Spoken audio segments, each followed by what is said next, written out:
The room went still the second Victoria Hayes shot up from her chair so fast it cracked against the glass wall behind her. Every executive in the boardroom froze. She wasn't looking at the failing contract on the screen or the angry investors on the line. She was staring at a single piece of paper in her hand, a janitor application, her fingers trembling as they traced one name across the page. "It can't be him," she whispered. 20 minutes earlier, her own employees had laughed a man out of the lobby for being too educated to hold a mop. They had no idea who he really was.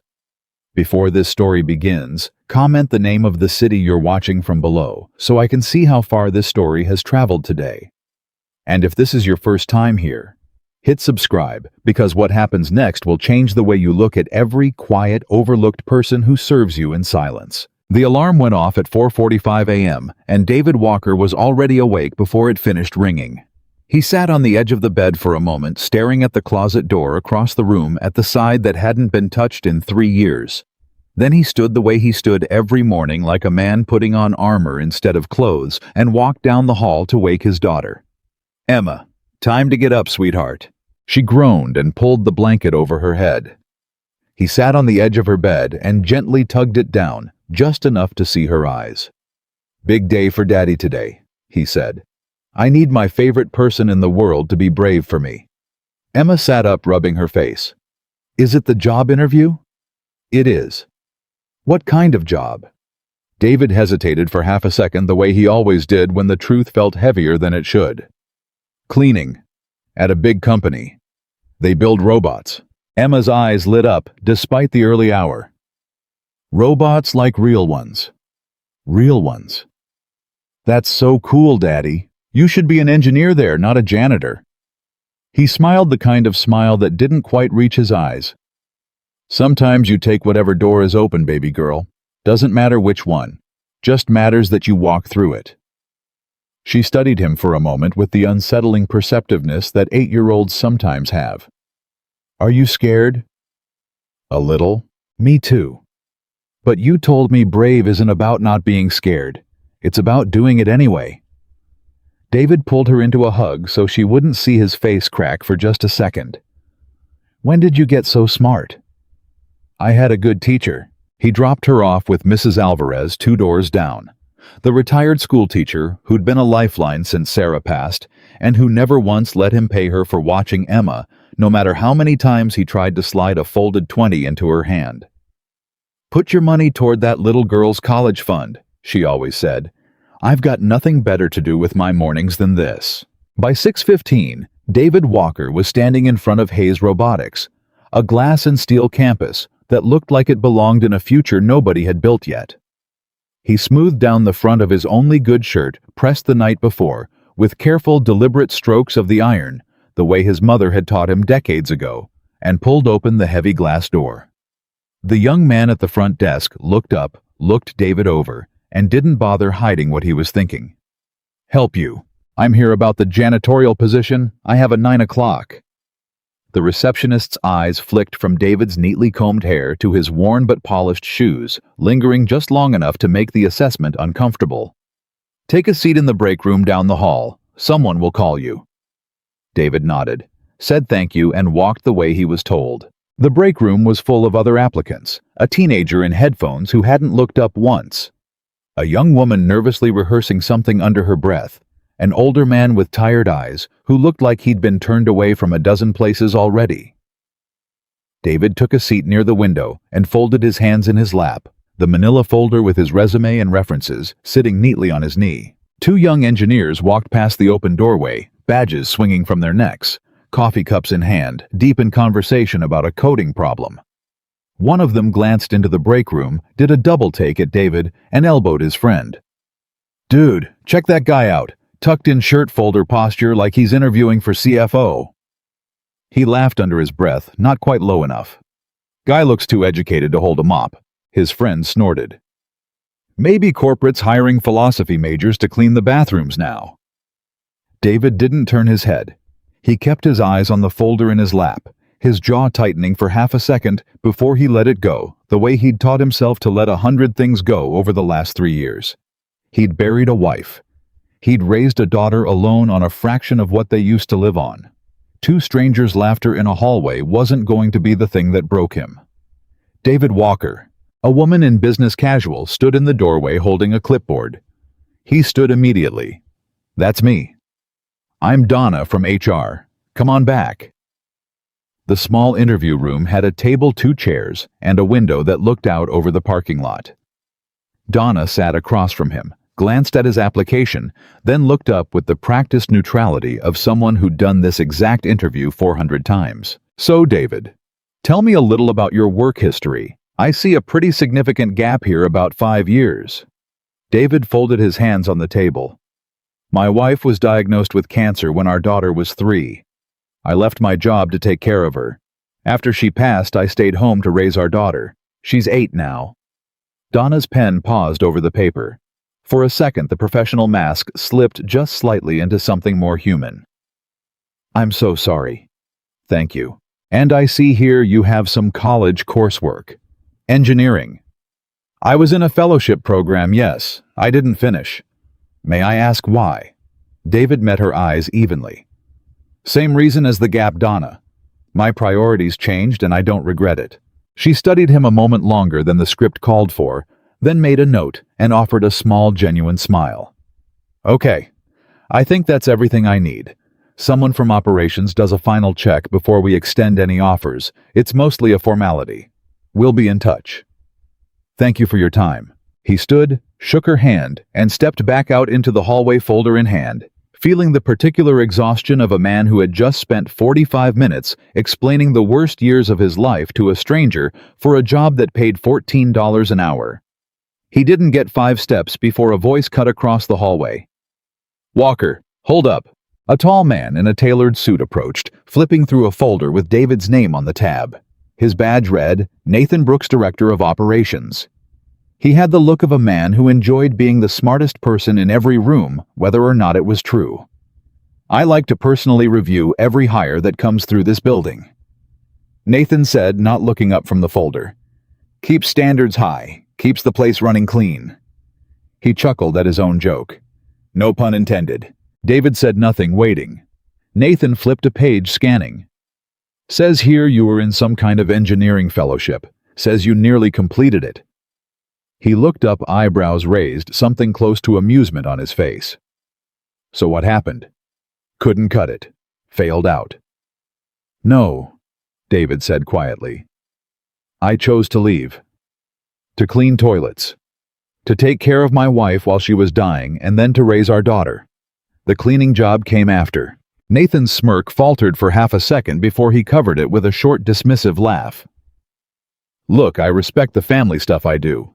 But I've seen guys like you before. Overqualified, underperforming, resentful within 6 months because you think you're better than the work. I don't have time to babysit somebody's bruised ego on my custodial staff. I'm not looking for anything I'm not willing to do, Mr. Brooks. That's what they all say." Nathan closed the folder with a snap.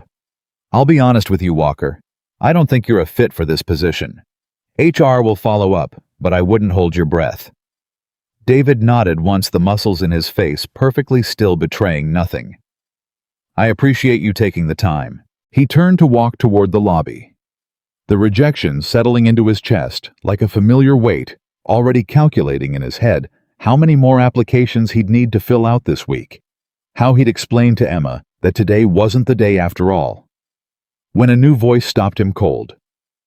"Excuse me, are you one of today's applicants?" David turned. A woman in her late 30s stood a few feet away, dressed simply but unmistakably in charge, the kind of presence that made even Nathan straighten slightly. He recognized her instantly from the company's website, from news segments he'd half-watched while folding laundry. Victoria Hayes, founder and CEO of Hayes Robotics. "Yes, ma'am." David Walker. Victoria Hayes. She extended a hand, and he shook it, surprised by the firmness of her grip. "I like to walk the floor on interview days. Keeps me honest about who we're bringing into this building." Her eyes moved briefly to Nathan. "Mr. Brooks, were you just finishing up with Mr. Walker?" "Just wrapping up, yes. Unfortunately, I don't think he's the right fit for the Mind if I take a look? Victoria reached for the folder before Nathan could fully object, and he handed it over with the stiff, practiced smile of a man who'd learned not to argue with his boss in front of an applicant. Victoria flipped through the pages, the application, the references, the brief work history, moving quickly, efficiently, the way someone does when they've read 10,000 resumes. Then she reached the final page, the short essay every applicant was asked to fill out. Tell us a little about yourself and why you're applying for this position. Her eyes moved across the handwritten lines, and David watched something shift in her face. Her brow furrowed. Her thumb stopped moving the page. She read it again, slower this time. My father used to tell me that a machine doesn't care what your job title is. She read half under her breath, almost to herself. It only cares whether you understand it. Everything I know about taking things apart and putting them back together better than before, I learned standing next to him in a garage that smelled like motor oil and coffee. His name was Edmund Walker. He believed dignity wasn't something you were given. It was something you built one honest day's work at a time. I'm not asking for a career here. I'm asking for a chance to work with my hands the way he taught me, and to be home for my daughter the way he taught me to be home for mine. Victoria looked up slowly, and for a long moment she didn't say anything at all. The hallway noise, footsteps, distant conversation, the hum of the building seemed to fall away. Edmund Walker, she repeated very quietly. Your father? Yes, ma'am. The Edmund Walker, the one who wrote Principles of Adaptive Guidance Systems. David blinked, visibly startled that she knew the title. Ah, yes, that's him. Victoria's mind went somewhere far away. For just a moment, a lecture hall in graduate school, a worn paperback copy of that exact textbook, dog-eared and underlined, until the spine cracked a professor who had once told her, if you ever get the chance to meet Edmund Walker, shake his hand for me, because everything I know, I learned 3 steps removed from him. She had never gotten that chance. By the time she'd built enough of a name to be in rooms where engineers like that were discussed, he was already gone, a name spoken of in the past tense, a legacy without an obvious heir. She hadn't known he had a son. I'm sorry, Victoria said, recovering herself, her voice steadier now but not quite back to its usual composure. I didn't mean to make you uncomfortable.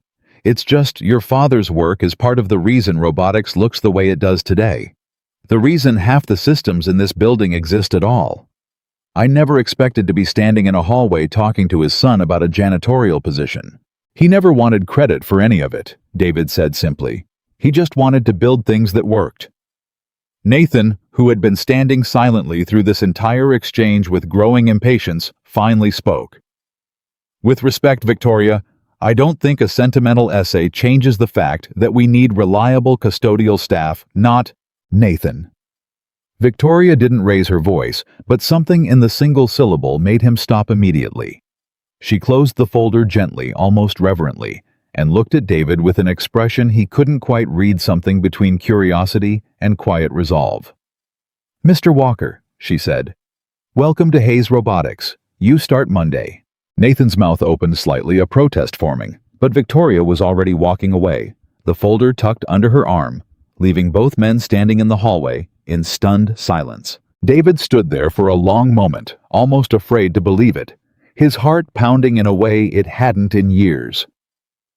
He thought of Emma waiting at Mrs. Alvarez's table, probably already asking if he'd called yet. He thought of the closet at home, with the side that still hadn't been touched. He thought briefly and fiercely of his father standing in that garage 30 years ago, hands black with grease, telling a boy who hadn't yet understood the weight of those words that dignity was something you built. Thank you, he managed to say to no one in particular, to the empty hallway, to a woman already gone around the corner.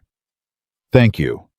He walked out of Hayes Robotics into the morning sun with a job that paid $14 an hour and felt for the first time in 3 years like the ground beneath him had finally stopped shifting. Behind him in her office on the top floor, Victoria Hayes sat down slowly at her desk, opened a drawer she rarely touched, and pulled out an old, worn paperback with a cracked spine. She set it in front of her and stared at the name on the cover for a long time, the gears of something larger than a hiring decision already beginning to turn in her mind. Monday morning came before the sun did. David parked his old Honda at the far edge of the Hayes robotics lot, the way he always parked anywhere far from the doors, leaving the close spots for people who might need them more. He sat behind the wheel for a moment, looking at the building through the windshield glass and steel catching the first gray light of dawn, and he thought about his father. Whatever job is in front of you, son, do it like your name is on it. He grabbed his bag, walked across the empty lot, and pushed through the side entrance marked Facilities. A heavy-set man with a gray mustache and a clipboard looked up from a folding table covered in cleaning supplies. "You Walker?" "Yes, sir." "Marcus Webb, night shift supervisor." He didn't extend a hand, just looked David up and down, the same way the receptionist had a week earlier. "Heard the CEO hired you herself. That true?" "I just applied for the job like everybody else." Marcus snorted, not unkindly. "Sure you did." He slid a badge across the table along with a set of keys. "Don't matter to me how you got here. Matters how you work. You start in the East Wing, offices, break rooms, restrooms. You finish by 6 before the suits show up. Any questions?" "No, sir." "Good." "And Walker?" Marcus paused, studying him with something that might have been the beginning of respect, or might have just been curiosity. "Word of advice. Keep your head down. People around here already got opinions about you before you mopped a single floor. Don't give 'em more to talk about." David nodded and took the cart. By 5:30 he was 3 offices into the East Wing, and what he saw stopped him cold in the doorway of the 4th one. A printer sat dead in the corner, a service sticker on its side dated 11 months ago, still unresolved. Stacks of unopened supply boxes leaned against the wall, duplicates of things already sitting unused in a closet 2 doors down. A space heater sat plugged directly into a power strip that was plugged into another power strip, snaking under a desk in a way that made his stomach turn. He wasn't supposed to touch any of it. He wasn't an engineer here. He wasn't a facilities manager. He was a man with a mop and a $14 an hour badge. But he unplugged the heater anyway, untangled the cords, and moved on. By the time the building started filling with people at 8, David had already cleaned 6 offices, 2 break rooms, and 3 restrooms, and quietly flagged the daisy-chained power strip with a small yellow sticky note that read, "Fire hazard. Please use surge protector, not chained strips. No name, no signature." He was wiping down the break room counter when the same 2 engineers from the week before walked in, coffee mugs in hand. "Hey, it's the philosophy major," one of them said, grinning at his friend. "Tucked-in shirt and everything," the other added. "You really start today, man." David didn't look up from the counter. "I did." "No offense, but you don't exactly look like the janitor type." "What's the janitor type look like?" The first engineer opened his mouth, then closed it, caught off guard by the question being asked back so calmly. "I don't know, man. Just not you." "Well," David said, rinsing out his rag, "I guess I'll have to disappoint you." They laughed, more surprised than mocking this time, and wandered out, still chuckling. David exhaled slowly, once they were gone, his shoulders dropping an inch, the smile slipping off his own face the second he was alone. 3 weeks, he told himself. 3 weeks until the first paycheck clears, and then we catch up on the heating bill, and then we breathe. He thought of Emma's face that morning, sleepy and proud, asking if he was going to clean the robots themselves. No baby, just the floors they walk on. That's still important, Daddy. Floors hold everything up. He'd kissed her forehead and not trusted himself to answer. By Wednesday of his first week, David had a rhythm.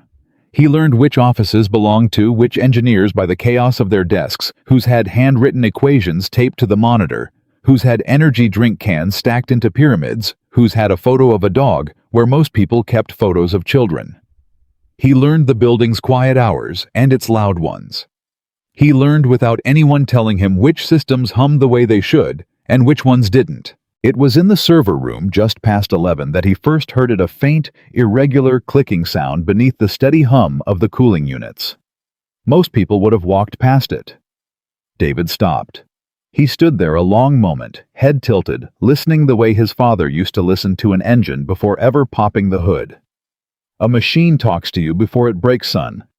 Most people just never learn the language. He found the maintenance access panel, used the master key Marcus had given him for emergencies, and opened it carefully. Behind a tangle of cables, one of the coolant lines feeding the primary server bank had a hairline crack, weeping just enough moisture to be invisible, unless you were looking or listening for it. David's pulse picked up. If that line failed completely with this many servers running this close together in a room this size, it wouldn't just be a maintenance problem. It would flood the floor with coolant and could short out half the racks in the building racks that, according to the small printed labels zip-tied to each one, held the project files for something called Pathfinder. He didn't know what Pathfinder was. He didn't need to. He grabbed his radio off his belt, the one Marcus had given every janitor for emergencies, and hesitated only a second before pressing the button. "This is Walker East Wing. I need someone from Facilities Engineering down in Server Room B immediately. Possible coolant leak primary line." Static, then a tired voice. "This better not be a false alarm, Walker. It's 11:30. It's not. 12 minutes later, a facilities engineer named Carl arrived half asleep and irritated, took one look at the cracked line, and went pale. "Oh, hell," Carl muttered, already reaching for his own radio. "Oh, hell, if that had gone tonight." He looked at David like he was seeing him for the first time. "How'd you even find this? This panel's not even on the standard route." "I heard it," David said simply. Carl stared at him a beat too long. "You heard it?" "Yes.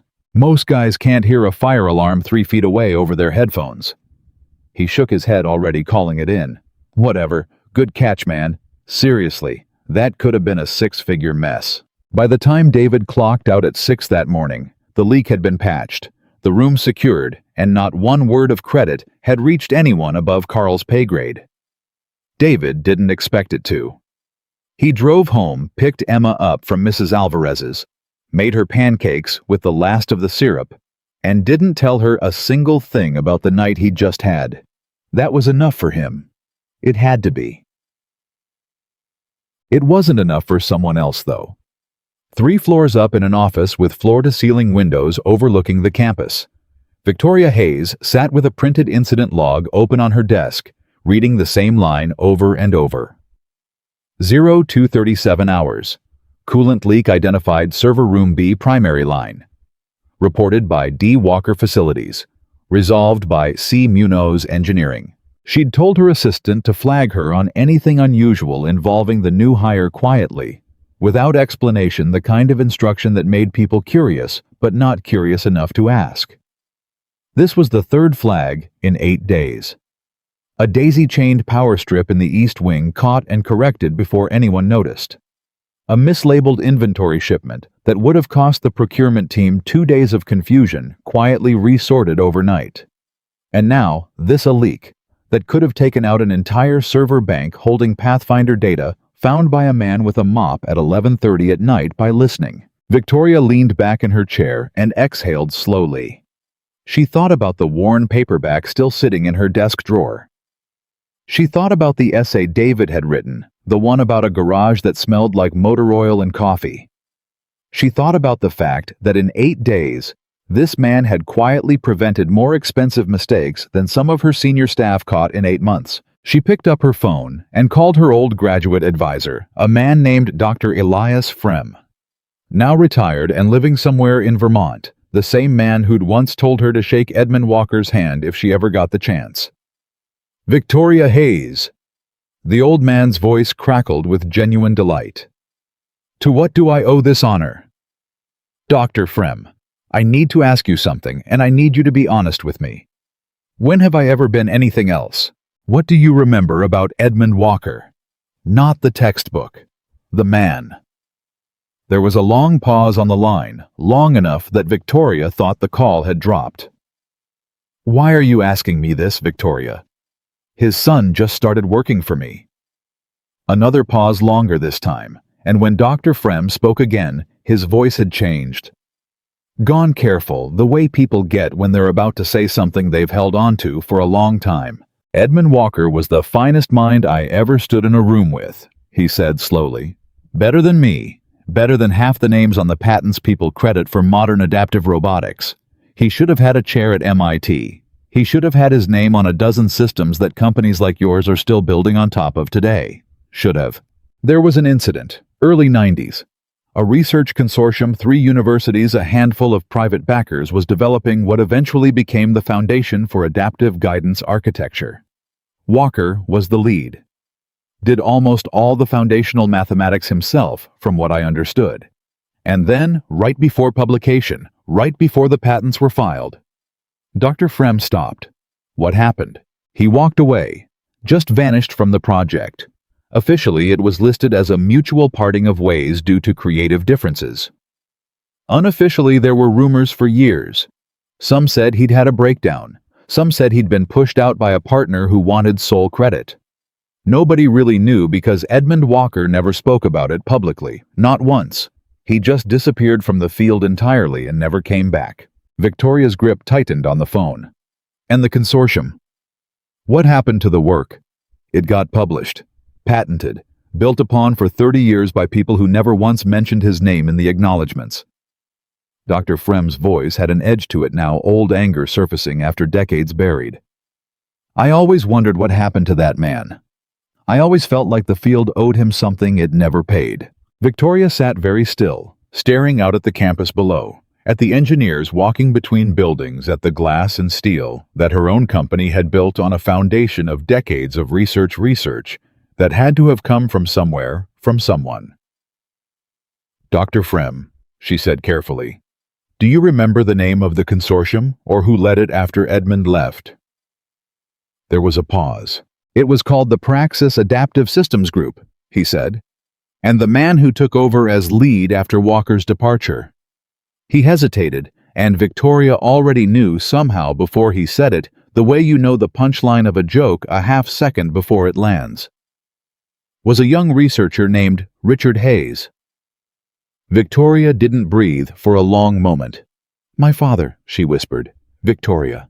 Thank you, Dr. Frem, I have to go.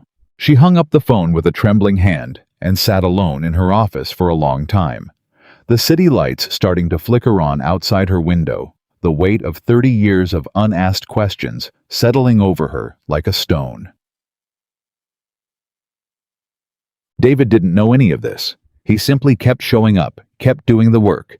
No one watched him do, kept quietly fixing what was broken and saying nothing about it. By the start of his second week, a strange whisper had started moving through the engineering floor, not about David specifically, but about a pattern.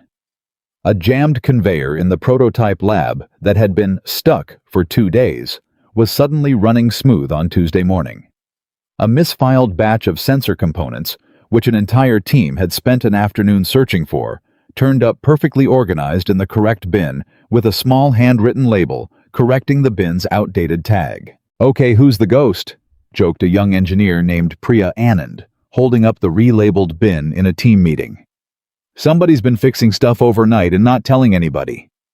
Probably just Carl finally doing his job, someone said, and the room laughed. Priya didn't laugh. She was new enough to the company and sharp enough that she actually wondered. She started watching the night camera logs out of pure curiosity one evening, after everyone else had gone home, scrubbing through grainy black and white footage of empty hallways, and stopped fast-forwarding back when she saw a figure in a gray uniform crouch beside the prototype lab's conveyor at 1 a.m., adjust something with quick practiced hands, and move on without ever once looking at the camera, as if he wasn't doing anything worth being seen. She zoomed in. The badge clipped to his shirt read D. Walker Facilities. Huh, she said softly to the empty office, and didn't mention it to anyone. Not yet. David's small invisible victories might have stayed invisible forever if not for Nathan Brooks. It happened on a Thursday 9 days into the job during a routine equipment check that David wasn't even supposed to be present for. He'd been called down by Carl to help move a heavy supply pallet near the loading dock, and as he passed through the engineering lab, he overheard 2 technicians arguing in low, frustrated voices over a malfunctioning robotic arm, one of the smaller prototype units used for testing precision grip calibration. "It's been doing this for 2 days," one tech said, frustrated, gesturing at a readout on a laptop screen. "Calibration drifts every time we run the sequence past 40 cycles. We've reset it 4 times. "Maybe it's the firmware," the other offered. "It's not the firmware, we already checked the firmware." David slowed his cart, without meaning to, just close enough to glance at the readout over the tech's shoulder. He didn't say anything. He kept walking. But something about the pattern on that screen, a small but consistent drift repeating at almost exactly the same interval, snagged in his mind the way a loose thread snags on a nail.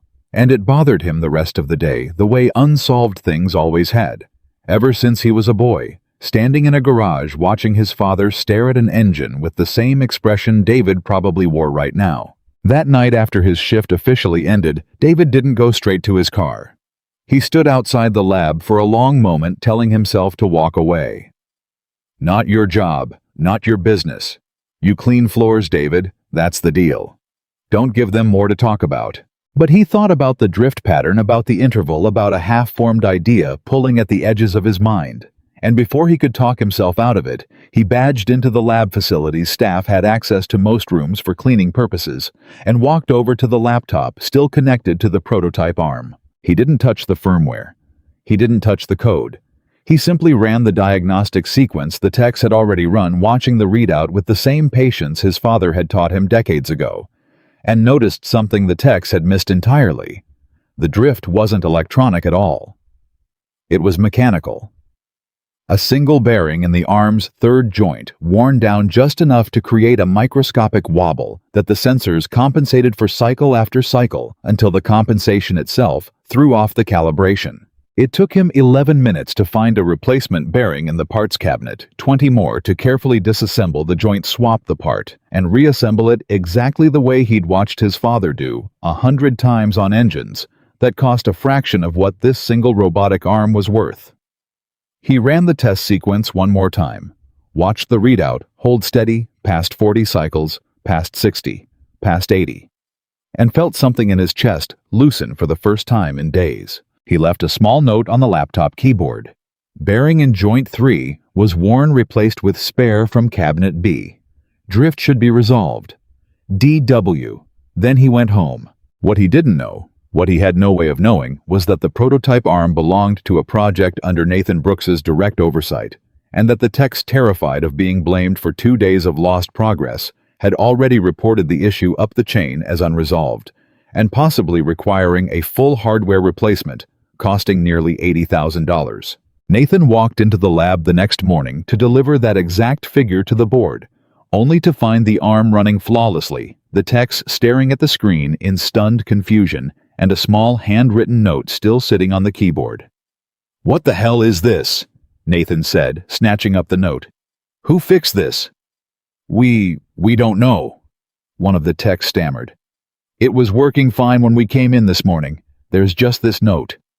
Nathan read the initials, DW. His face went through several expressions in quick succession: confusion, disbelief, and finally something darker. Something that looked almost like fear, though he would never have admitted to feeling that. He found David 20 minutes later mopping the hallway outside the break room, and the confrontation that followed was loud enough that 3 different employees stopped what they were doing to watch. "You went into my lab." Nathan said, his voice tight and controlled, in the way that's more dangerous than shouting. "You touched company equipment you have absolutely no authorization to touch." David straightened slowly, setting his mop against the wall. "I noticed a problem. I fixed it." "That's not your job. It was costing your team time, and apparently it was about to cost the company $80,000 in a replacement it didn't need. I had the part and the knowledge to fix it in under an hour." "That is not the point, Walker." Nathan's voice rose, drawing a few more curious heads out of nearby offices. "The point is, you have no business putting your hands on million-dollar prototypes. Do you understand the liability if something had gone wrong? Do you understand what happens if you damaged that arm further, trying to play engineer with a mop in your hand?" Nothing went wrong. This time, David held his gaze steady, unshaken, and something about that composure seemed to infuriate Nathan even more than open defiance would have. "I'm writing you up," Nathan said. "Unauthorized access tampering with restricted equipment violation of facilities protocol. This goes in your file." A small crowd had gathered by now, and David could feel their eyes on him, some curious, some embarrassed on his behalf, a few openly amused at the spectacle.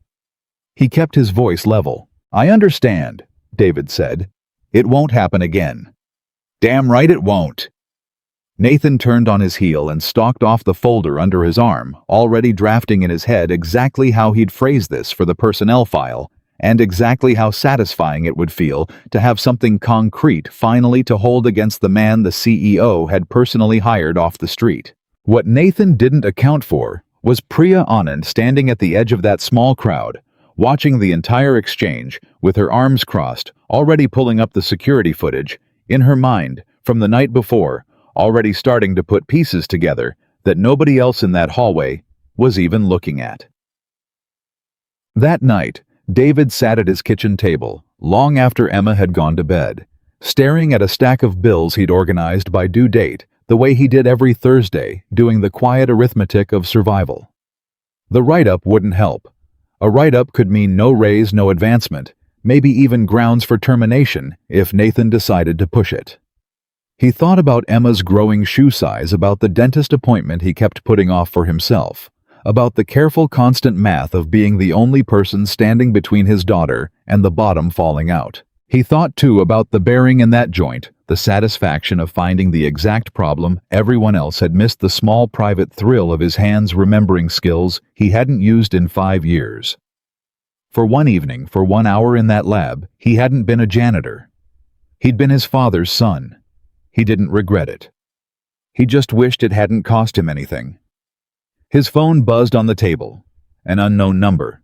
He almost didn't answer it, exhausted, but something made him pick up. David Walker. "Mr. Walker, this is Victoria Hayes." David sat up straight so fast his chair scraped against the floor. "Ms. Hayes? Is everything all right?" "Everything's fine," Victoria said, and there was something careful in her voice. Something measured, like a woman choosing her words with unusual precision. "I heard about what happened in the lab today." David closed his eyes. "Ms. Hayes, I understand if this affects my employment. I overstepped. I should have reported the issue instead of—" "David." She said his first name gently, and it stopped him cold.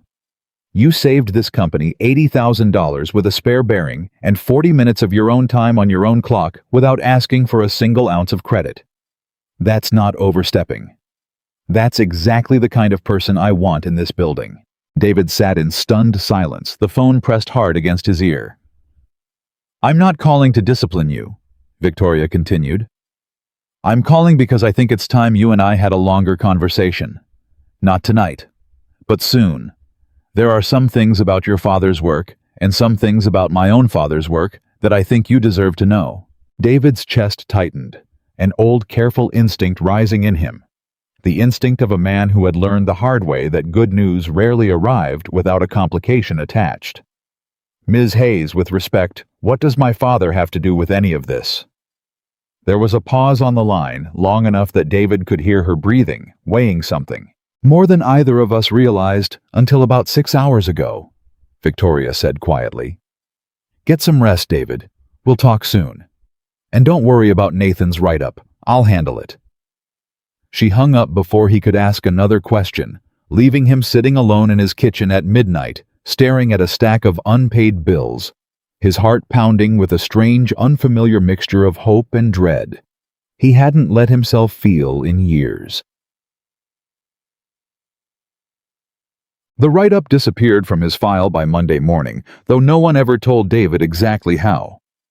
Nathan never mentioned it again, but something in the way he looked at David in the hallways afterward had changed, colder now, more calculating, the look of a man who'd been overruled and was quietly, patiently waiting for a better opportunity to prove himself right. David didn't know it yet, but he had just become the center of a much older story than he understood. A story that started in a research lab 30 years before he was born, A story his father had never told him, a story that was about to collide head-on with the biggest contract in Hayes Robotics' history. He just kept showing up, before sunrise, after everyone else had gone home, doing the work nobody asked him to do, fixing what nobody else could see was broken. Because that was the only way he knew how to be the kind of man his daughter could be proud of. He had no idea that 3 floors above him, Victoria Hayes had spent the entire weekend pulling old archived files out of storage, cross-referencing patent filings from decades earlier, finding a single redacted name buried in the footnotes of a research paper her own father had built an empire on top of. He had no idea that in less than 2 weeks, the company's flagship navigation system, the one carrying the weight of a contract worth more than the entire facility's budget for the next decade, was going to fail catastrophically hours before the most important signing in Hayes Robotics' history. And he had no idea that when it did, every single person in that boardroom, including the man who'd tried to have him written up for being too good at his job, was going to need him more than they had ever needed anyone in their lives. David didn't see Victoria again for 9 days, though he found himself thinking about that call more than he wanted to admit. Things about your father's work. Things about my own father's work. The sentence sat in his chest like a stone he couldn't put down. And some nights after Emma was asleep, he found himself standing in front of the hall closet, the one with his father's old engineering journals stacked in a box on the top shelf, wondering if he should finally open it. He never did. Not yet. There was too much grief folded into those pages, and David had spent 3 years carefully not touching grief he didn't have to. Work at least gave him somewhere else to put his hands. By his 3rd week, the whispers about him had changed shape entirely. They weren't mocking anymore, they were curious, half amazed, traded in low voices between engineers who couldn't quite explain why the janitor kept fixing things faster and better than the people paid 6 figures to fix them. Priya Anand had started saying good morning to him by name. Carl from Facilities Engineering brought him coffee on cold mornings without being asked. Even Marcus, the gruff night supervisor, had started leaving David the trickiest problem areas, without comment, the way a man hands off a difficult job to the one person he trusts to actually handle it. Only Nathan Brooks's expression hadn't softened. If anything, it had hardened into something colder, more deliberate, the look of a man keeping a ledger, waiting for the balance to tip back in his favor. David didn't think much about that. He had bigger things on his mind, namely the fact that Hayes Robotics was 3 days away from the single largest contract signing in the company's history. And the entire building had been vibrating with a tension David could feel in the walls themselves. The deal was with a federal logistics contractor, a multi-year agreement worth more than $200 million built entirely around Hayes Robotics' flagship product, an autonomous navigation system called Pathfinder, the same project David had unknowingly helped protect weeks earlier when he caught that coolant leak in server room B. Pathfinder was the company's crown jewel, 5 years and $40 million of research distilled into a guidance architecture so precise it could navigate a warehouse robot through a shifting maze of obstacles without a single collision, recalculating its path in real time, faster than any competitor on the market. Everyone in the building knew what this contract meant. New funding, new hires, a name that would finally sit alongside the giants of the industry. Victoria Hayes had built this company from a garage, not unlike the one David's father once stood in, and this contract was the moment 15 years in the making, when Hayes Robotics stopped being a promising startup and became something permanent, which was exactly why at 6:40 on a Tuesday morning, with the signing scheduled for 2 o'clock that same afternoon, the entire building went into a controlled panic the moment the Pathfinder navigation core crashed during the final pre-signing demonstration. David was 3 offices down when he heard it, not an alarm, but something worse, the sudden absence of sound. The low hum of the test lab's servers, the one he'd grown so used to hearing on his rounds that he no longer consciously noticed, it simply stopped. Then the shouting started. "It's not responding to any input. Did you reboot the core controller?" "I rebooted it twice. It's not the controller. The controller's fine. It's throwing path errors before it even gets to the controller." "That's impossible. We ran a full diagnostic last night. Everything was green." David set down his cart and stood very still in the hallway, listening the way his father had taught him to listen, picking individual threads out of the chaos. By 7:15, the entire engineering floor had been pulled into the test lab. By 8, the company's chief technology officer, a sharp, exhausted man named Dr. Samuel Okafor, had canceled his entire morning and was standing at the center of it, watching 6 of his best engineers stare at lines of code scrolling across 3 different monitors with the particular helplessness of brilliant people who suddenly cannot find the answer. "Talk to me," Okafor said, his voice tight. "What changed? What changed between last night's diagnostic and this morning's demo run?" "Nothing changed," said a lead engineer named Kevin Liu, his hands raking through his hair. "That's what doesn't make sense. We didn't touch the path planning module. We didn't touch the sensor fusion layer. The only thing that ran overnight was the routine update cycle, the same one that's run every night for 8 months without an issue. Then walk it back. Show me exactly where it's failing." Kevin pulled up a massive whiteboard diagram, the full Pathfinder navigation architecture, dozens of interconnected boxes and arrows representing sensor inputs, prediction models, decision trees, the entire mathematical skeleton of how the system decided in real time where a robot should move next. He circled a section near the center. "Here, the moment it tries to fuse the LiDAR input with the predictive movement model, it throws a fatal error, and the whole path calculation collapses. We've checked the sensors. They're fine. We've checked the model weights. They're fine. The components are fine individually. It's like the math connecting them just stopped agreeing with itself." "How long until the signing?" Kevin looked at the clock on the wall. 7 hours. The room went quiet in a way that felt almost physical. "Get me Victoria," Okafor said. Victoria arrived 11 minutes later, dressed for the signing, already her hair done a blazer that had been chosen weeks ago for exactly this afternoon. And the moment she stepped into the test lab and saw the look on Samuel Okafor's face, she knew with total certainty that something had gone catastrophically wrong. "Tell me," she said. Okafor told her. Victoria listened without interrupting. Her face carefully composed the same composure David had noticed the very first day they'd met in that hallway. But David, watching from outside the lab's glass wall with a mop in his hand, could see something underneath it. Her hands, when she finally crossed her arms, were not quite steady. "Can it be fixed by 2 o'clock?" Victoria asked. "I don't know," Okafor said, and the honesty in that answer was somehow worse than a flat no would have been. "We have 6 of our best engineers in there right now, and not one of them can tell you why it's failing. Just that it is." "What happens if we can't fix it?" Okafor hesitated. "Then we either postpone the demo and hope they don't walk, which a contractor of this size has every right to do after waiting 8 months for this contract, or we sign with a system we can't currently prove works, which no federal logistics contractor on Earth is going to accept." Victoria closed her eyes for 1 second. Just one. Then she opened them, and the composure was back in full, the CEO mask sliding into place over whatever was underneath it. "Then we have 7 hours to find 6 months of mistakes," she said.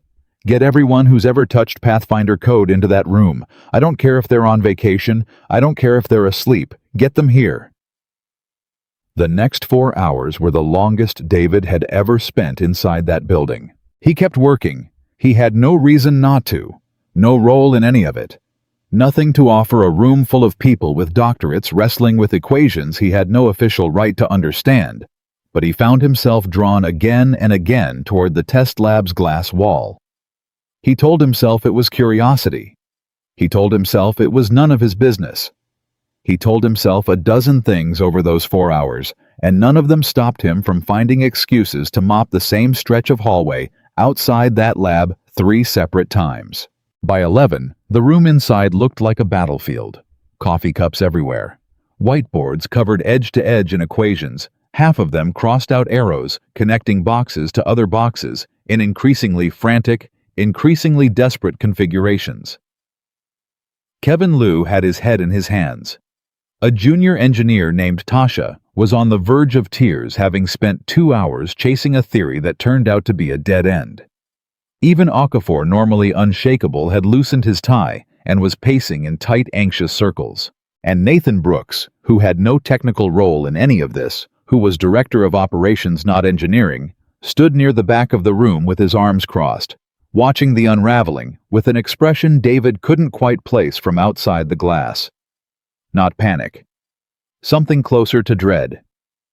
At 11:40, Victoria walked out of the lab alone, found a quiet stretch of hallway, and called Dr. Elias Frem in Vermont for the second time in 2 weeks. "I need you to think back," she said, her voice low and urgent. The original adaptive guidance architecture. Edmund Walker's work before it became the Praxis Consortium's published research. Was there ever an issue, a flaw, a limitation, something fundamental about how the system fused sensor inputs with predictive movement models? There was a long pause. "There was a problem he was working on right before he left," Dr. Frem said, slowly dredging up a memory 3 decades old. "Something about God, it's been so long, something about how the math handled conflicting confidence values between sensors. He called it the agreement problem.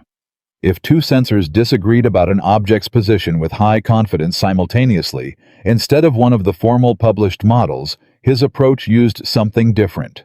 Something he never got to finish because he left before the paper was published." Victoria's grip on the phone tightened. What happened to that unfinished piece? It was scrapped. The consortium published the simplified version, the version that became industry standard, the version everyone still uses to this day. Walker's full model was considered too elegant to be practical, too complicated for the hardware of the era. Nobody ever revisited it. "Why are you asking me this?" "Because I think my company's flagship product just hit the exact wall he tried to solve 30 years ago," Victoria said quietly. "And I think every engineer in that room is using the simplified version that replaced his work, the version that was never actually complete." She hung up and stood alone in the hallway for a long moment, staring at nothing. The pieces of an old buried story finally beginning to lock into place. Her father had taken over the Praxis Consortium after Edmund Walker left. Her father had published the simplified model. Her father had built an entire career, the career that eventually funded the seed money for Hayes Robotics itself, on top of research that may have left out the one piece that actually mattered. And his son was 3 floors below her, mopping a hallway, with no idea any of it was connected to him at all.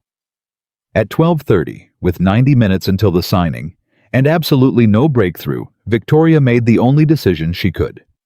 She walked back into the lab and told Okafor to prepare a postponement message for the contractor's legal team, a message that everyone in that room understood would likely cost them the entire deal. It was at exactly that moment, 12:33, that David Walker pushed his cleaning cart past the conference room 2 doors down from the test lab. The formal signing room already set with water glasses and folders. No one would need now, and glanced through the open doorway at a whiteboard. Nobody had bothered to erase. Someone had dragged it in from the test lab hours earlier during the chaos, a partial copy of the same diagram Kevin Liu had drawn that morning, covered in the same frantic crossed-out equations. David stopped his cart. He didn't mean to look. He told himself that later when he tried to explain it to Emma, to Victoria, to himself.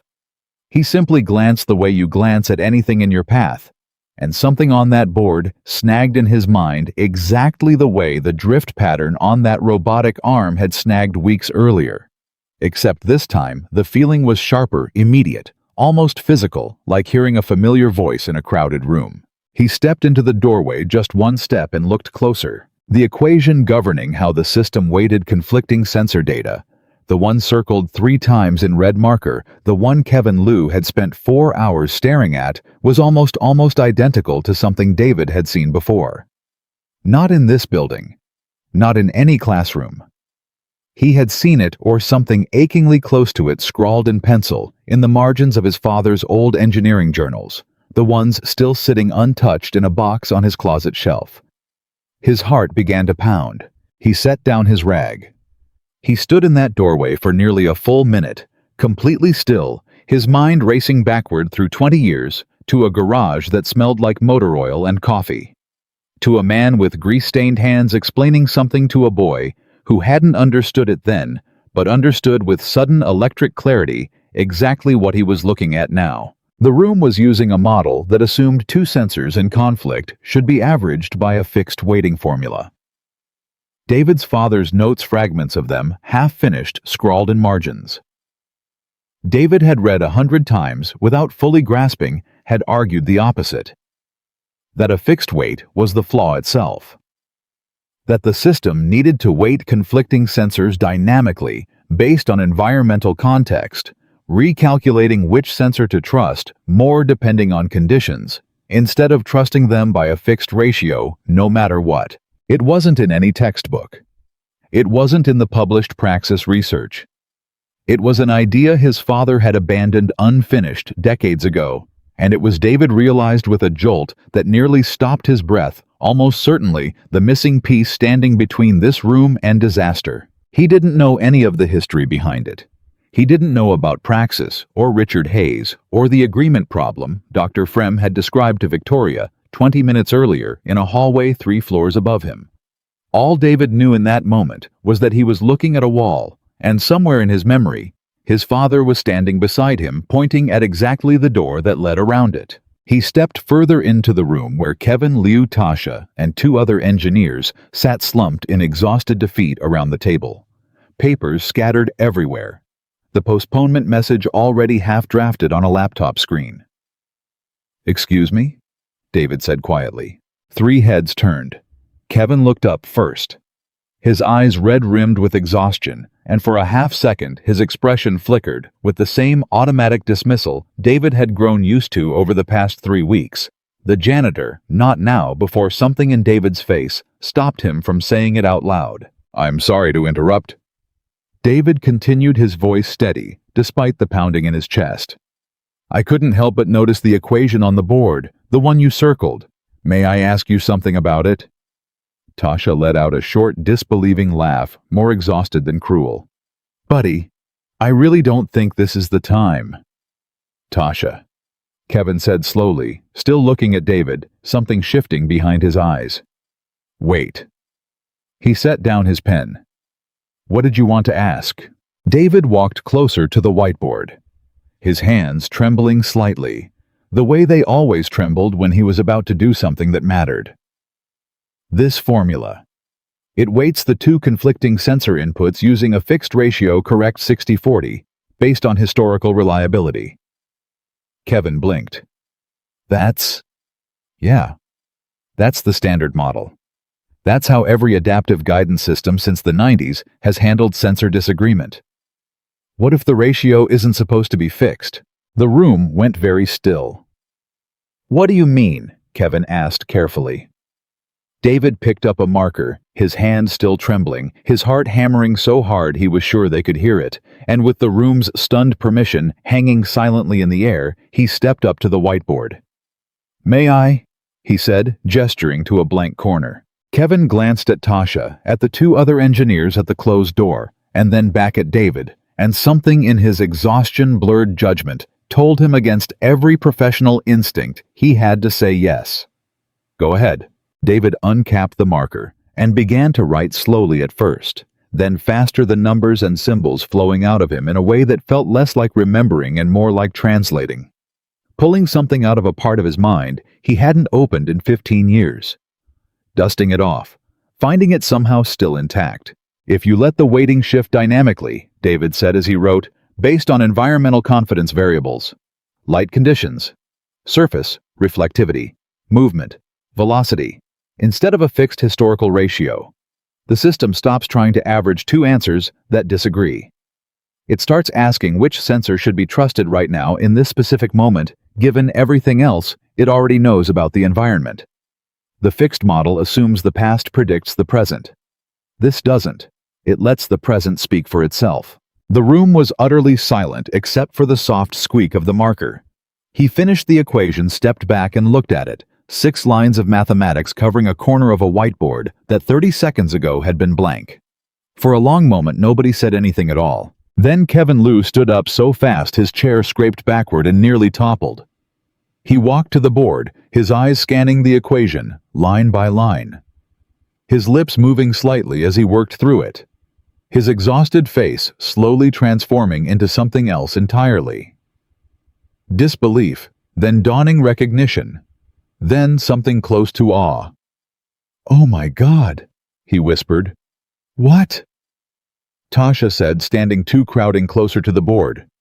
"What is it?" "This works," Kevin said, his voice rising, cracking slightly. This solves the agreement problem. This is exactly what's been wrong. We've been treating the conflict like a static waiting issue this entire time. And it's not, it's a contextual issue. He turned to David, his expression somewhere between confusion and something close to reverence. "Who are you? Who are you?" "David Walker," David said quietly. "I clean the East Wing." "No," Kevin said, shaking his head, pointing at the board. "No, that's not. Nobody who cleans the East Wing writes that. That's not in any textbook I've ever read. That's not in any paper I've ever cited. Where did you learn this?" David looked at the equation on the board for a long moment, something tightening in his throat. "My father taught me, a long time ago, in a garage." Tasha had already grabbed her laptop and was inputting the new model into a simulation, her fingers flying across the keys, her exhaustion completely forgotten. "Running it now. Running it now. Give me 30 seconds. Those 30 seconds felt to everyone standing in that room like the longest stretch of time in the company's history. The simulation completed. Tasha's hands froze over the keyboard. "No errors," she said, her voice barely above a whisper. "No errors. It's resolving the conflict in real time. It's not crashing." She looked up, her eyes wide, scanning the room for someone to confirm she wasn't imagining it. "It's not crashing." Kevin grabbed his radio off the table, his hands shaking. "Get Dr. Okafor. Get him here right now. Tell him we found it." It took Samuel Okafor less than 90 seconds to arrive. His tie still loosened, his face still carrying the gray exhaustion of a man already mentally drafting an apology to a contractor he was about to disappoint. He stopped dead in the doorway when he saw the room, Kevin practically vibrating with energy. Tasha pulling up the simulation again to show him and David Walker in his gray facilities uniform standing quietly at the edge of it all, the marker still loosely held in his hand. "What," Okafor said slowly, "is happening in here?" "He fixed it," Kevin said, pointing at David, his voice cracking with disbelief. "Dr. Okafor, he fixed it. Look at this." He dragged Okafor to the whiteboard, pulling up the simulation results on the laptop, simultaneously talking faster than David had ever heard anyone talk, explaining the dynamic weighting model, the contextual confidence variables, the way it solved a problem. The entire engineering team hadn't even properly diagnosed yet. Okafor read the equation. Then he read it again. Then he turned very slowly and looked at David Walker with an expression that David would remember for the rest of his life, the look of a brilliant man encountering something he could not immediately explain. "You wrote this," Okafor said. "Yes, sir." "In how long?" "A few minutes." "Where did you study?" David hesitated, the old familiar instinct to shrink, to minimize, to disappear back into the gray uniform rising up in him out of pure habit, and then for the first time in years, he didn't let it win. "I was in an engineering fellowship, a long time ago. I didn't finish it. But before that, my father taught me. He worked on adaptive systems research decades back. This was something he never finished, an idea he abandoned." "What was his name?" Okafor asked very quietly, something in his voice suggesting he already half suspected the answer. "Edmund Walker." The color drained from Samuel Okafor's face. "The Edmund Walker," he said, his voice barely above a whisper. "Who?" He stopped himself, glancing at the door at the hallway beyond it, his mind clearly racing through implications David couldn't yet follow. "Does Victoria know this is your father's work?" "She knows my father was an engineer. I don't know what else she knows." Okafor turned and practically ran from the room, calling Victoria's name down the hallway, and within 90 seconds, Victoria Hayes appeared in the doorway, breathless, her composure finally, visibly cracking. And the first thing she saw was the equation on the whiteboard. 6 lines of mathematics that solved a 30-year-old problem her own father had buried. And the second thing she saw was David Walker standing beside it, marker still in hand, looking at her with an expression of cautious, exhausted hope. "It's real," Okafor said behind her. "We ran it twice. It works, Victoria. The system's stable. We can be ready for 2 o'clock." Victoria didn't move for a long moment. She stared at the equation, then at David, then back at the equation, and David watched something move across her face that he couldn't fully read. Relief, yes. Overwhelming relief. But something else underneath it too. Something heavier. Something that looked almost like grief. "Edmund Walker's work," she said quietly, more to herself than anyone else in the room. 30 years later, in my own building. "Ms. Hayes," David said carefully, "I don't fully understand what's happening here. I just saw a problem I recognized and I wanted to help." Victoria looked at him for a long moment, and when she finally spoke, her voice had a tremor in it she didn't bother trying to hide. "David, I need you to come with me, right now. Before this signing happens, there's something you need to know, and something I think I finally need to say out loud." Behind them, Nathan Brooks stood frozen in the doorway, having arrived just in time to see the entire scene unfold. The whiteboard, the equation, the stunned faces of his own engineering team and David Walker. The man he'd tried to have written up 2 weeks earlier, standing at the absolute center of the only thing that had saved this company's $200 million contract. His jaw tightened. His hands curled slowly into fists at his sides. And as Victoria led David out of that conference room toward her office, already speaking in a low, urgent voice about a man named Richard Hayes, and a research consortium called Praxis, and 30 years of buried history about to come, Nathan Brooks stood alone in the wreckage of his own certainty, watching the one outcome he had never once considered possible. The janitor wasn't a liability after all. He was the answer the entire company had been searching for, and somewhere underneath the shock still settling over his face, a colder, more dangerous thought was already beginning to take root. The thought of a man who had just watched his authority, his judgment, and his entire understanding of his own importance crumble in front of the people whose respect he'd spent his career trying to earn, and who was not, by nature or by habit, the kind of man who let something like that go unanswered. Victoria's office door closed behind them with a soft click that felt to David louder than it should have.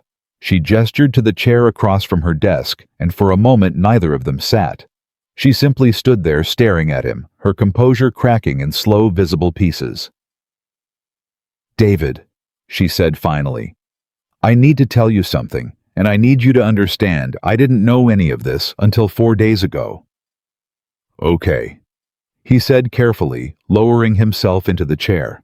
Victoria sat across from him, folded her hands on the desk, and took a breath like a woman about to step off a ledge. "Your father didn't just teach engineering in a garage. Before that, before you were even born, he led a research consortium called Praxis Adaptive Systems Group. He did the foundational mathematics for adaptive guidance architecture. The same architecture half this industry, including this company, is built on top of." David blinked. I knew he worked in research. He never talked about it. Not once, not even when I asked." "There's a reason for that," Victoria said quietly. "Right before the consortium published its findings and filed its patents, your father left the project. Walked away completely. Nobody outside a small circle ever knew exactly why. What does that have to do with—" David stopped himself, his mind already racing ahead, dread pooling in his stomach before his mouth could catch up to it. "Ms. Hayes. Who took over the project after he left?" Victoria held his gaze, and for a moment, David watched something in her pride, shame, grief. He couldn't tell which fight its way to the surface. "My father," she said. "Richard Hayes." The room went very still. David sat back slowly in the chair, the pieces sliding into place with a kind of sickening clarity. "Your father built this company on research that started with mine." "I didn't know," Victoria said, immediately leaning forward. "David, I swear to you, I did not know any of this until I read your application essay and recognized your father's name. I spent the last week digging through old patent filings and a 30-year-old phone call with my graduate advisor just to understand what I was looking at. I am not trying to defend what happened. I'm trying to be honest with you about it. What did happen?" David's voice had an edge to it, now quiet but unmistakable. The voice of a man who had spent 3 weeks being humiliated in hallways by people who would have crawled over broken glass to shake his father's hand if they'd known who he was. "Why did he leave, Ms. Hayes? Do you know?" "I don't know everything," Victoria admitted. "I know there was a piece of the research your father never finished a model for handling conflicting sensor data, something he called the agreement problem. I know the published version, the version my father carried forward and built his career on, was the simplified one, the one without your father's full solution." She paused, and her next words came out almost as a confession. "The same simplified version that just nearly cost this company $200 million this morning. The flaw that crashed Pathfinder was the exact gap your father tried to solve 30 years ago and never got the chance to finish." David sat in silence, his hands gripping the arms of the chair, his mind reeling backward through every memory he had of his father. The long silences, the way Edmund Walker would sometimes stare out the kitchen window with an expression David as a boy had never understood. The way his father had refused every single time to talk about his old research career. The way he'd built that garage workshop, instead teaching his son everything he knew with his hands instead of his name, as if the name itself had become something he couldn't carry anymore. "He never told me any of this," David said quietly. "Not once. He just stopped and built engines in a garage for the rest of his life. I always thought he chose that. I thought it made him happy. Maybe it did," Victoria said gently. "Maybe both things can be true. Maybe he found peace in it, and maybe something was also taken from him that he never got back." She hesitated. "David, I am so sorry. I don't fully know yet what happened between your father and mine, but I intend to find out.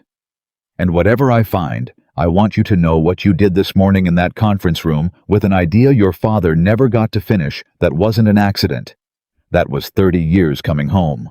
David sat with that for a long moment, his throat tight, his eyes burning in a way he refused to let surface. Outside the window, the campus moved on oblivious people, walking between buildings, with 2 hours left until the most important meeting in the company's history. "The signing," he said, finally clearing his throat. "It's still happening." Victoria glanced at the clock. "In 90 minutes, and it's only happening because of you." "Then go," David said, standing some old instinct of practicality reasserting itself over the storm in his chest. "Don't let 30 years of history cost you this afternoon, too. We can talk about the rest of it later." Victoria looked at him for a long moment, something like gratitude and something like awe mixing together on her face. "You really are his son," she said quietly, and left David alone in her office with more questions than he'd walked in with, and a closet at home he now knew with absolute certainty he could no longer leave unopened. The signing happened at 2 o'clock exactly. David wasn't in the room. He had no reason to be, no title that belonged at that table, but he stood in the hallway outside, mop in hand, watching through the glass as Victoria Hayes shook hands with 3 executives from the federal logistics contractor, as Samuel Okafor walked them through a live demonstration of Pathfinder, navigating an obstacle course flawlessly smoothly, the system resolving every sensor conflict in real time, exactly the way David's 6 lines of chalk dust mathematics had promised it would. He watched Victoria's face when the contractor's lead negotiator finally extended his hand and said the word everyone in that room had been praying to hear. Deal. He watched Kevin Liu off to the side pump his fist silently, his eyes finding David's through the glass and holding there for a long second. A look that said more clearly than words could have, "I know what you did, and I will never forget it." David allowed himself 30 seconds of quiet pride standing alone in that hallway in his gray uniform before he picked his cart back up and went back to work, because that was what you did. You felt the moment, and then you went back to work, because work was the only thing that had ever reliably been there for him. He didn't see Nathan Brooks standing at the back of that signing room, arms crossed, watching the celebration with an expression carved from stone, a man calculating in real time exactly how much damage had just been done to his own position and exactly what he intended to do about it. It took Nathan 4 days to make his move, and when he made it carefully. He requested a closed session with the board of directors, 5 people including Victoria, who held final authority over personnel and IP matters, and he framed it on the calendar invitation simply as Pathfinder Security Review. Nobody thought twice about it. Security reviews after a near-catastrophic system failure were standard procedure. David didn't even know the meeting was happening until Priya Anand found him in the break room that afternoon, her face tight with worry. "David, you need to know something." He set down the rag he'd been using on the counter. "What is it?" "Nathan's got a closed-door meeting with the board right now, about Pathfinder security." She glanced toward the hallway, lowering her voice. "I overheard 2 people talking. He's bringing up the equation you wrote on the whiteboard.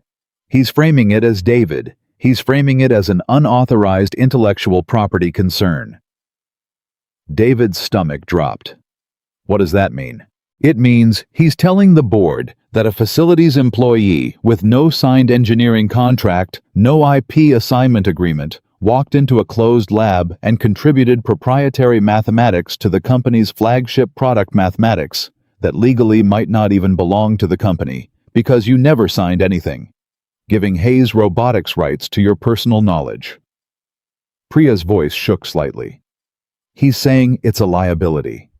He's saying if this ever comes out in a lawsuit, or if a competitor ever claims you sold them the same idea, the entire Pathfinder system could be legally compromised." David sat down slowly in the break room chair, the weight of it settling over him like ice water.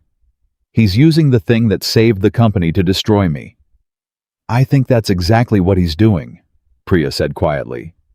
"I'm so sorry, David. I wanted you to hear it from me before you heard it from someone else." The board meeting lasted 90 minutes. David spent every one of them mopping the same stretch of hallway outside Victoria's office, unable to focus on anything else, his mind looping through every version of what might be happening behind that closed door. When the door finally opened, Victoria walked out first, her face pale and tight in a way David had never seen on her before, not even during the Pathfinder crisis. Nathan followed a step behind her, and the look on his face, just for a fraction of a second, before he composed it into something neutral, was unmistakable. Satisfaction. "David," Victoria said, her voice carefully controlled. "Can we talk in my office?" He followed her in, and this time when the door closed, it felt like something final. "Tell me," he said. Victoria sat down heavily, rubbing her temples. "The board is requiring a full legal and IP review before Pathfinder's updated navigation model can be formally implemented company-wide. They want documentation proving the mathematics you contributed are either independently derived from your own personal research and properly assigned to the company, or—" She stopped. "Or what? Or they want it removed from the system entirely and rebuilt by salaried engineering staff, even if it takes months to eliminate any legal exposure." Victoria's jaw tightened. Nathan made the case that an unaffiliated facilities employee contributing to mission-critical proprietary technology without an employment contract covering intellectual property exposes the company to enormous legal risk if it's ever challenged. He's not entirely wrong on the law, David. That's what makes this so infuriating. He found a real vulnerability and weaponized it. "What about me?" David asked quietly. "What did they say about me?" Victoria was silent for a long moment, and that silence told David everything before she said a word. "They want disciplinary action," she said finally. "Not because what you did was wrong, because the legal exposure of an unauthorized facilities employee accessing restricted engineering systems and contributing proprietary code is on paper a textbook violation of company policy." Nathan made sure to remind everyone of the write-up he tried to issue 3 weeks ago. He argued that letting this slide without consequence sets a precedent that could open the floodgates to liability. "They want to fire me. They want a formal reprimand on your record at minimum, possibly termination depending on how the legal review concludes." Victoria's voice cracked slightly. "I fought it, David. I fought it for 90 minutes, but I'm the CEO, not a dictator. I have a board, and 4 of the 5 members sided with the legal risk. David sat in silence, staring at his hands. The same hands that had unplugged a fire hazard, found a coolant leak by listening, replaced a worn bearing in a robotic arm, written 6 lines of equations that saved $200 million. The same hands that apparently had also just signed his own termination by daring to use them. I understand, he said finally. David, I appreciate you fighting for me, Ms. Hayes. I do. He stood slowly, and something in his posture had changed, settled into a kind of quiet resolve Victoria recognized but couldn't quite place until she realized with a sinking feeling exactly where she'd seen it before. In old photographs of his father. I'm going to resign, David said. Victoria stood up so fast her chair rolled backward. No, absolutely not. David, I am not going to let you walk away because Nathan Brooks turned the thing that saved this company into a weapon against you. It's not about Nathan, David said quietly. It's about you. This company just signed the biggest contract in its history. You don't need a personnel scandal hanging over Pathfinder right now with the federal contractor's legal team about to start their own due diligence. If I stay, and this turns into a fight, into headlines, into a lawsuit about IP ownership that risks everything you and your team have built, I won't be the reason this company gets hurt. Not after everything it's already given me. It hasn't given you anything, Victoria said, her voice rising with frustration. You gave us something. We owe you, David, not the other way around. Maybe, David said, but I have a daughter at home who needs a father who's not in the middle of a board-level controversy. I've spent 3 years building a life that's quiet and stable for her. I won't risk that for a fight that isn't really about me at all. This is about Nathan protecting his position. I understand that. I don't blame you for the board's decision. I just can't be the reason this gets messier. David, please. Thank you for hiring me. David said, his voice steady despite everything underneath it. Thank you for telling me the truth about my father. That matters more to me than this job ever could. I'll have my resignation letter on your desk by tomorrow morning. He turned and walked out before Victoria could find another argument, before the tears gathering in her eyes could fall in front of him, before either of them had to say anything else that would make the moment harder than it already was. He didn't go back to finish his shift. He went home. Victoria didn't sleep that night. She sat at her kitchen table with the same worn paperback copy of Edmund Walker's textbook open in front of her, rereading passages she'd underlined 20 years earlier in graduate school, without ever knowing the man who wrote them had a son who would one day save her company and then quietly walk away from it rather than cause her trouble. She thought about her own father, Richard Hayes, dead, 6 years now, the man who had built an empire on research that wasn't entirely his, who had never once mentioned the name Edmund Walker in any interview, any memoir, any conversation Victoria could remember from her entire childhood. She thought about the kind of man who builds a legacy by erasing someone else's name from it. And she thought about the kind of man who, given the chance to take credit for saving an entire company, instead resigned the very next day, rather than cause a single ounce of conflict for people who barely deserved his loyalty. By morning, Victoria had made a decision. She didn't go to the office. She had her assistant cancel every meeting on her calendar, and instead she drove alone. No driver, no entourage to the address listed on David Walker's original employment application. A modest apartment complex on the edge of town, the kind of place where the paint was a little faded, and the parking lot had more cracks than lines. She found apartment 4B and knocked. It wasn't David who answered. It was an older woman in a cardigan holding a small girl's hand. A girl with David's same careful, watchful eyes looking up at Victoria with open curiosity. "Can I help you?" the woman asked, her tone polite but guarded. "I'm looking for David Walker. I'm Victoria Hayes.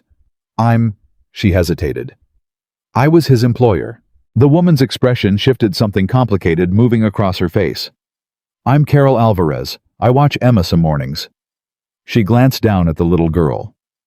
"David's not here right now. He went to drop off a resignation letter and pick up some boxes from his locker. Should be back soon if you want to wait." I'd like that if it's not an imposition. Carol studied her for a long moment the way people study someone they're deciding whether to trust, and then stepped back to let her in. He doesn't talk about his old life much, she said quietly, leading Victoria into a small, neat living room. I've known him 3 years, since right after Sarah died.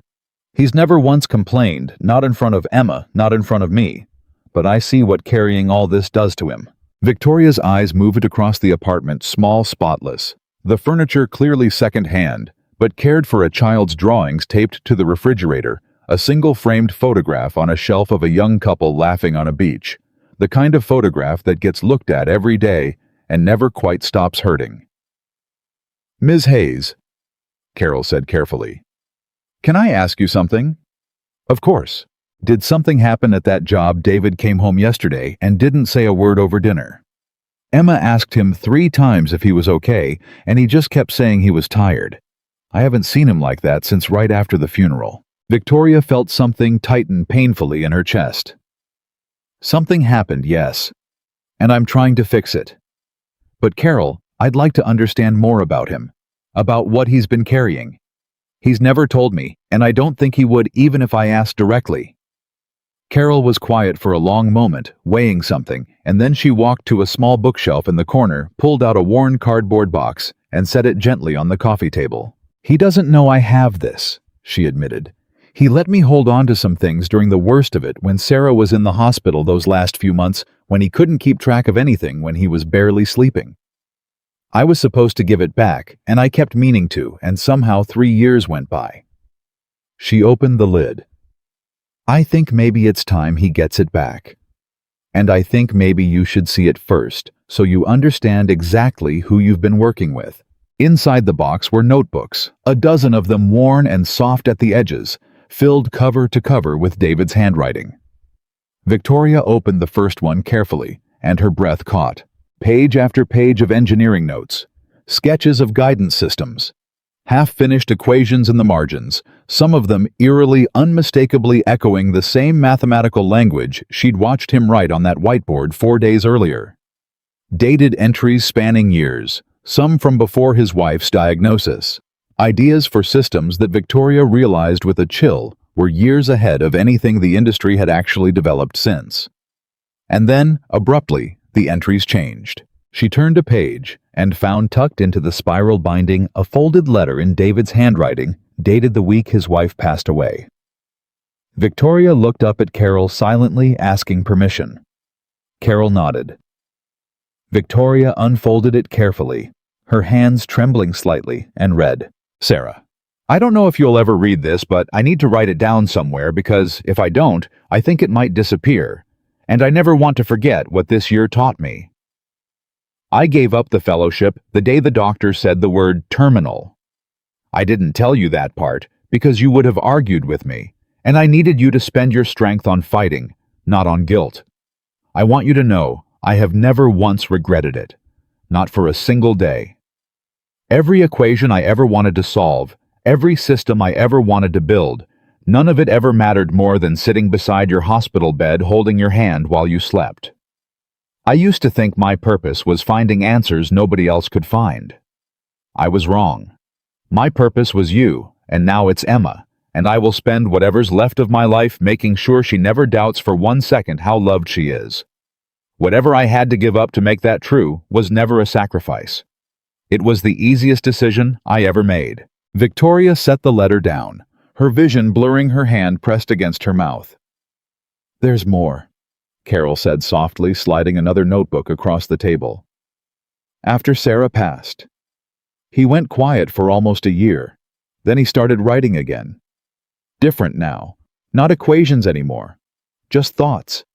About Emma, about starting over, about what kind of man he wanted to be for her. Victoria opened the second notebook and found, dated roughly 18 months ago, a single entry that stopped her cold. Emma asked me today if I was ever going to be an engineer again, like Grandpa Edmund. I told her maybe someday. The truth is, I don't know if that door is still open for someone like me. Gap in my resume. No degree, 3 years out of the field doing nothing but surviving. But I look at her, And I think about my own father standing in that garage telling me dignity isn't about your job title, it's about how you carry yourself inside it. I think I finally understand what he meant. It took losing everything to understand it. Whatever job I end up doing to keep food on this table, I'm going to do it like my name is on it. Because it is. It's the only name Emma has left to be proud of. Victoria closed the notebook slowly, her hands trembling, tears she didn't bother fighting anymore, sliding down her face. She thought about the board meeting, about Nathan's smug satisfaction, about 4 members voting to discipline a man for the crime of solving in 20 minutes with no resources and no credit a problem that had nearly destroyed $200 million of opportunity. A man who had walked away from a brilliant career not because he lacked the talent, but because he chose without a single moment of regret to love his wife and his daughter more than he loved being recognized for his own mind. The world had never lacked David Walker's talent. It had simply never once given him the chance to use it without asking him to apologize for needing to survive first. The front door opened behind her. David stood frozen in the doorway, a small cardboard box of his own under one arm, the contents of his facilities locker, a spare uniform, a coffee mug, the small accumulated evidence of 3 weeks that had changed everything. Staring at Victoria Hayes, sitting in his living room with his late wife's letter open on the coffee table in front of her, his daughter watching curiously from beside Mrs. Alvarez, and an expression on Victoria's tear-streaked face that told him instantly and completely that whatever quiet, careful privacy he had built around his grief for the last 3 years had just been gently, irreversibly opened. "Ms. Hayes," he said, his voice barely above a whisper, "what are you doing here?" Victoria stood slowly, wiping her face with the back of her hand, and looked at him with an expression that held no pity at all, only something fierce, something resolved, something that looked very much like a woman who had just found exactly what she was looking for and had no intention of losing it again. "I came here to apologize," she said. "And David, I am not letting you resign. Not now. Not after reading this. I think it's time the entire company learned exactly who they almost let walk out the door." David sat down slowly across from her, his cardboard box still in his arms. Emma watching the two adults with the quiet confusion of a child who senses something important happening but doesn't yet have the words for it. "Ms. Hayes," he said carefully, "I appreciate everything you're feeling right now, but the board already made their decision. I'm not going to put you in the position of fighting your own people for me. They made a decision based on incomplete information." Victoria said, wiping her face one more time and straightening her shoulders, the CEO settling back over her features, even as her eyes stayed red. "They don't know what I know now. They don't know what's in these notebooks. They don't know what your father's research actually means to this industry, or what it cost him, or what it's already cost you. Nathan made sure of that. He framed you as a liability because a liability is easy to vote against. A legacy is not." "Ms. Hayes." "David." She said his name the way she had the night she called him about the bearing gentle but unmovable. "I'm not asking your permission. I'm telling you what's going to happen. Tomorrow morning, I'm calling an all-company meeting. Every employee, every floor, no exceptions. And I am going to tell them exactly what happened in that conference room, and exactly who you are, and exactly what almost walked out my front door, because 4 men in a boardroom were more comfortable with liability paperwork than with the truth." Emma tugged gently on David's sleeve. "Daddy, is the lady going to give you your job back?" David looked down at his daughter, something cracking open in his chest at the simple, devastating clarity of an 8-year-old's question, and for a moment he couldn't find his voice at all. "I don't know yet, baby," he managed. "She should," Emma said matter-of-factly, looking back at Victoria with the fearless directness only children seem to have. "My daddy's the smartest person I know. He fixes everything. He fixed our sink and the heater, and he helped me with my science fair project, and he got first place." A small, surprised laugh escaped Victoria despite everything. "Is that right?" "It's true," Carol Alvarez said warmly from the doorway. "Built her a little volcano model that actually had a working pump system inside it. Teacher asked him if he was an engineer." Victoria looked at David, and something about the moment this cramped, spotless apartment, this little girl defending her father with total conviction, The worn notebooks on the table between them seemed to settle whatever last hesitation remained in her. "Tomorrow morning," Victoria said again. 9 o'clock, the whole company. I'd like you there, David. Not as a janitor, not as an applicant, as yourself. David looked at the box in his arms, at his daughter, at the letter from Sarah still lying open on the coffee table, and felt something shift inside him. Not hope exactly he'd learned 3 years ago. Not to trust hope too quickly, but something close to it.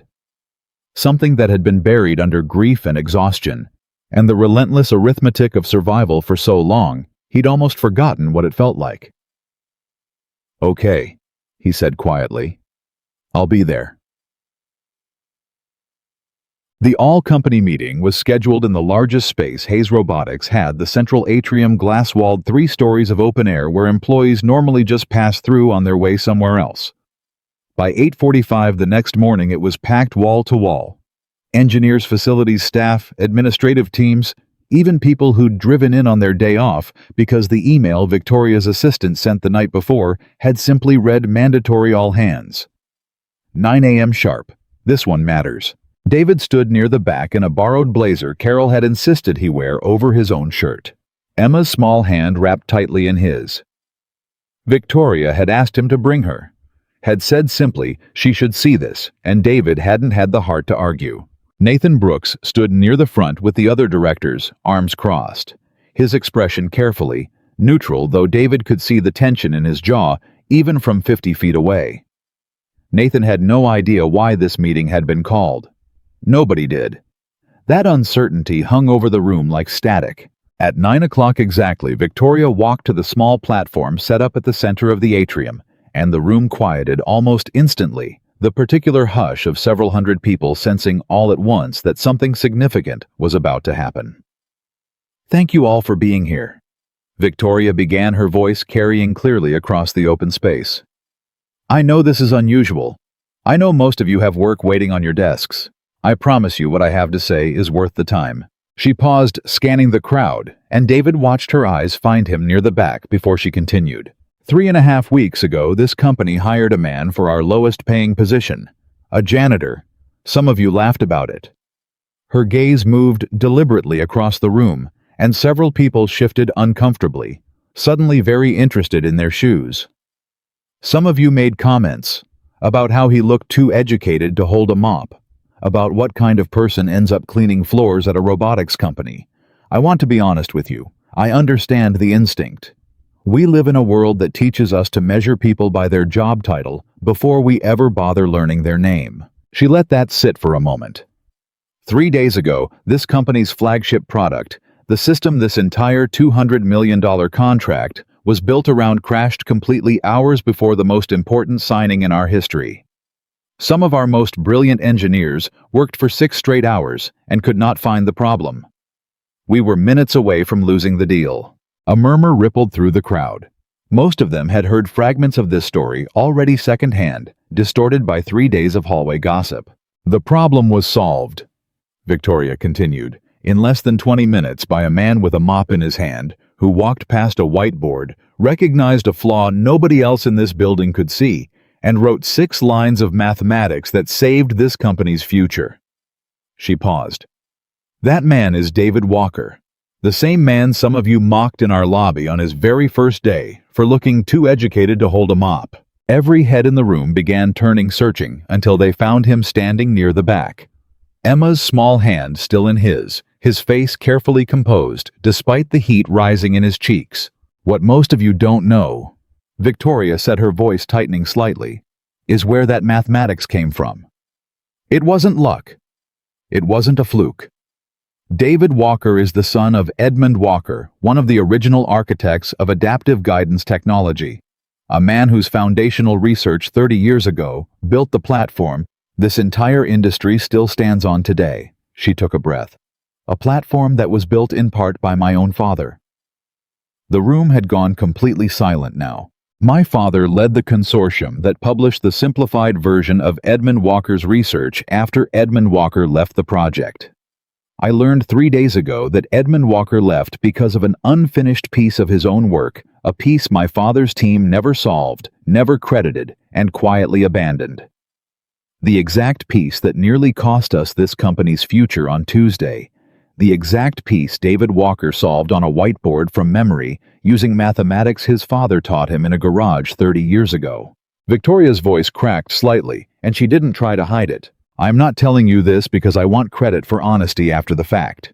I'm telling you because 4 days ago a board committee voted to discipline David for the unauthorized use of those exact equations.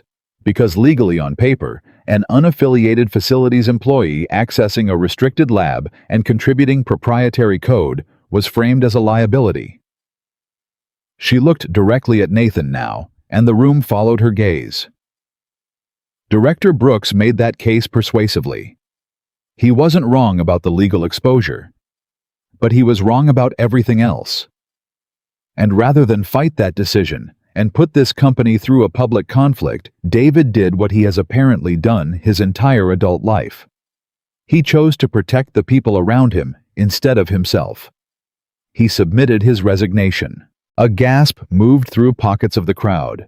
Priya Anand, standing near the front, pressed a hand to her mouth. Kevin Liu's jaw tightened visibly. I went to his home yesterday to try to change his mind, Victoria continued. And what I found there changed everything I thought I understood about this man. She glanced toward David one more time, and something passed between them. A silent question. May I? And David, throat tight, gave the smallest nod. David Walker left his own engineering fellowship 15 years ago to care for his wife Sarah after she was diagnosed with terminal cancer. He gave up a career that by every measure I've seen in the last 3 days would have made him one of the most sought-after engineering minds in this industry. He never went back to it. Not because he couldn't. Because after his wife passed, he chose every single day for the last 3 years to raise their daughter alone instead. He took the lowest-paying job in this building, not because it was all he was capable of, but because it let him be home for her in the mornings and home for her at night. Her voice broke slightly. There is a letter he wrote to his late wife the week she died that I had the privilege of reading yesterday with his permission. In it, he says that every equation he ever wanted to solve meant nothing compared to holding her hand. That whatever he gave up was never a sacrifice. It was the easiest decision he ever made. Several people in the crowd were openly crying now. Even Samuel Okafor, standing near the front with his arms crossed, had to look down for a moment, composing himself. This company, Victoria said, her voice strengthening again, gathering force, almost lost the greatest engineering mind we will ever have access to because we judged a uniform instead of a person. Because it was easier to laugh at a man with a mop than to ask why a man with a mop spoke in equations most of our PhDs couldn't follow. She straightened, scanning the entire room slowly, deliberately. That ends today. She turned and for the first time addressed Nathan directly, the room holding its collective breath. Director Brooks, your resignation is being requested effective immediately. Not because you found a real legal vulnerability, you did. And we will address it properly with proper legal protections for every employee going forward. You're being asked to step down because you used that vulnerability, not to protect this company, but to protect your own position against a man who had just saved your job, your team, and your bonus, and who never once asked for credit while doing it. Nathan's face had gone white, then red, his mouth opening as if to argue, his eyes scanning the room for support, and finding none, only several hundred faces staring back at him with the particular unforgiving clarity of people who had just heard the truth and recognized instantly which side of it he'd been standing on. This is... Nathan started, his voice tight. Victoria, this is a massive overreaction to a legitimate operational concern. You had 2 weeks to handle a legitimate concern with basic decency. Victoria said, her voice cutting clean through his. You chose instead to humiliate him in a hallway in front of his coworkers on day 9, write him up for saving the company $80,000, and then weaponize the very thing that saved this company's biggest contract to push him out the door. That's not an operational concern, Nathan. That's a character problem. And I won't have it leading my operations division. The silence that followed was absolute. Nathan stood frozen for a long moment, looking around the atrium at faces that had once deferred to him without question, now looking at him with something between disappointment and quiet vindication. Finally, without another word, he turned and walked out of the building, his footsteps echoing against the glass, and nobody moved to stop him. Victoria let the silence settle for a moment before turning back toward the crowd and toward David, her expression softening. "David," she said, "would you come up here, please?" He hesitated, looking down at Emma, who was watching him with wide, proud eyes, already letting go of his hand and giving him a small push forward. "Go, Daddy," she whispered. "You got this." David walked through the parting crowd, feeling hundreds of eyes on him, not mocking now, not dismissive, just watching, waiting the same two engineers who'd laughed at him in the break room 3 weeks ago, standing near the front, with expressions of something close to shame. He reached the platform and stood beside Victoria, and for a moment, neither of them said anything at all. "David," Victoria said, turning to face him directly, "I am formally rescinding your resignation effective immediately if you'll let me, and I'm not asking you to come back as a janitor." She reached into her jacket pocket and pulled out a small folded paper, opening it carefully. "I'd like to offer you the position of Director of Innovation and Engineering Strategy, reporting directly to me with full authority to review, mentor, and consult across every engineering team in this company. Your father's research is going to be properly studied, properly credited, and properly built upon by you, if you're willing, instead of buried for another 30 years. And every dollar of legal protection you need for your own intellectual contributions going forward will be built into your contract from day one. So what happened with Nathan can never happen to you or to anyone else in this building ever again." A wave of applause started somewhere near the front and spread through the entire atrium, swelling into something loud and overwhelming. 300 people clapping for a man who 3 weeks earlier, half of them hadn't bothered to learn the name of. David stood there, stunned, his eyes finding Emma in the crowd, watching her father with an expression of pure, unguarded pride, and something inside him that had been held tightly closed for 3 long years, finally quietly began to loosen. "Ms. Hayes," he said, his voice rough, "I don't know what to say." "Say yes," she said, smiling through tears she'd stopped trying to hide. "And maybe call me Victoria from now on." David let out a small, disbelieving laugh, wiping at his own eyes. "Yes," he said. "Yes, I accept." The applause grew louder. The weeks that followed moved faster than David had time to fully absorb. He cleared out his old desk in the facilities office, a small cramped space he'd shared with 3 other janitors, and walked into an office 2 floors up, with his name on the door, a name he hadn't seen typed out in a professional context in 15 years. David Walker, Director of Innovation and Engineering Strategy. He stood in the doorway for a long moment the first morning, just looking at it before he could make himself walk inside. Kevin Liu and Priya Anand were the first 2 engineers assigned to his team, both of whom had requested the transfer themselves the moment the new department was announced.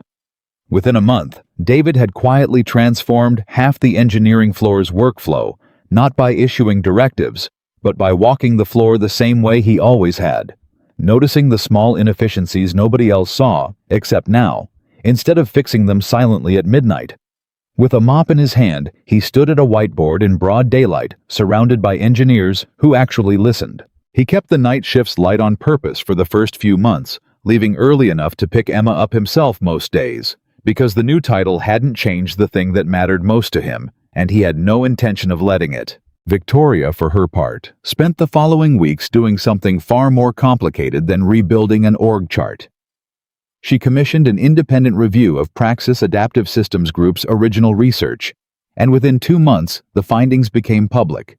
A formal published correction crediting Edmund Walker as the originating architect of the adaptive guidance principles the entire industry had built upon for 30 years, his name finally restored to patents and papers that had quietly erased him a generation earlier. She flew David and Emma out to a small academic conference where the correction was formally announced, where David stood at a podium he never imagined standing at, and read a short statement about his father. Not the engineer the industry had forgotten, but the man who used to explain torque ratios using pancakes at the breakfast table, who taught his son that a machine never lies about what's wrong with it, you just have to learn to listen. Dr. Elias Frem, 81 years old and walking with a cane, made the trip from Vermont to shake David's hand afterward, tears in his eyes telling him he'd been waiting 30 years to do exactly that. 6 months after the day David Walker first walked into Hayes Robotics, looking for the lowest-paying job in the building, he stood at the front entrance one morning, badge clipped to a blazer instead of a gray uniform, watching the early sun catch the glass walls the same way it had on that very first day. Emma walked beside him now, 9, her backpack slung over one shoulder, chattering about a science project she wanted his help with that weekend, something about magnets, something she'd already half-designed in her notebook, the way her father once sketched engines in the margins of his own. "Daddy?" she said, tugging his sleeve as they reached the doors. "Do you remember when you used to clean here?" "I remember," David said, smiling. "Are you embarrassed about it?" David stopped walking for a moment, considering the question seriously the way he considered everything she asked him. "No," he said finally. "I'm proud of it. That job taught me something I never want to forget. It taught me dignity was never about the title on my badge. It was about how I carried myself while I waited for someone to give me a chance to show what I could do." He reached into his desk drawer that morning, the same routine he kept every day, a small ritual nobody else in the building knew about, and pulled out an old, slightly worn janitor's key, the same one Marcus Webb had handed him on his very first day 3.5 weeks before everything changed. He set it gently beside his nameplate, where it had sat every day since the day he became director. A quiet, private reminder he kept not out of shame, but as proof of exactly how far the distance between two doors could be, and exactly what it took to walk through both of them with the same unbroken sense of who he was. David Walker had spent 3 years believing the world had no place left for him, that grief and sacrifice had quietly closed every door his talent once stood behind. He learned in the end that it only takes one person willing to look past a uniform, one person willing to read past a job title, to remember that the distance someone has traveled to reach where they're standing matters infinitely more than where they happen to be standing today. The mop was gone. The mockery was gone. Nathan Brooks was gone, his name quietly erased from a company he'd once believed he controlled. What remained was a father who never stopped showing up for his daughter, a daughter who never stopped believing in him, and a company that finally fully understood the truth. It had almost let walk out the door forever that talent never disappears. It only waits quietly, patiently for someone willing enough to finally see it.